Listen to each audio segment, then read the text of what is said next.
ನೇತ್ರಾವತಿ ನದಿ ತೀರದಲ್ಲಿ ಶವ ಹೂತಿಟ್ಟ ಪ್ರಕರಣ. ಬಾಲಕಿ ಅಸ್ಥಿ ಪಂಜರ ತೋರಿಸೋಕೆ ಹೋದ ದೂರುದಾರನಿಗೆ ಶಾಕ್. ಕಲ್ಲೇರಿ ರಹಸ್ಯ ಭೇದಿಸಲು ಎಸ್ಐಟಿಗೆ ಸಿಗದ ಕುರುಹು. ಧಾರಾಕಾರ ಮಳೆಗೆ ತತ್ತರಿಸಿದ ಬೆಳಗಾವಿಯ ಸವದತ್ತಿ. ಶ್ರೀ ರೇಣುಕಾ ಯಲ್ಲಮ್ಮ ದೇಗುಲಕ್ಕೆ ನುಗ್ಗಿದ ನೀರು. ಹಳ್ಳದ ನೀರಿನಲ್ಲಿ ಮುಳುಗಿದ ಬೈಕು, ಟ್ರ್ಯಾಕ್ಟರ್ಗಳು.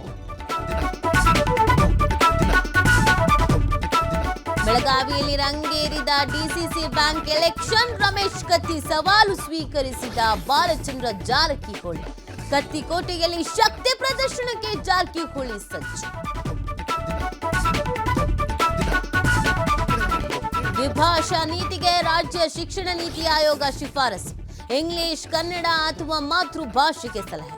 ಕ್ಯಾಬಿನೆಟ್ನಲ್ಲಿ ಮಂಡಿಸಿ ಮುಂದಿನ ತೀರ್ಮಾನ.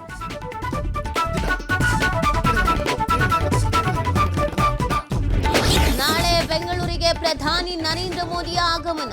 ಆರ್ವಿ ರೋಡ್, ಬೊಮ್ಮಸಂದ್ರ ಮೆಟ್ರೋ ಮಾರ್ಗ ಉದ್ಘಾಟನೆ. 3 ವಂದೇ ಭಾರತ್ ರೈಲುಗಳಿಗೆ ಹಸಿರು ನಿಶಾನೆ.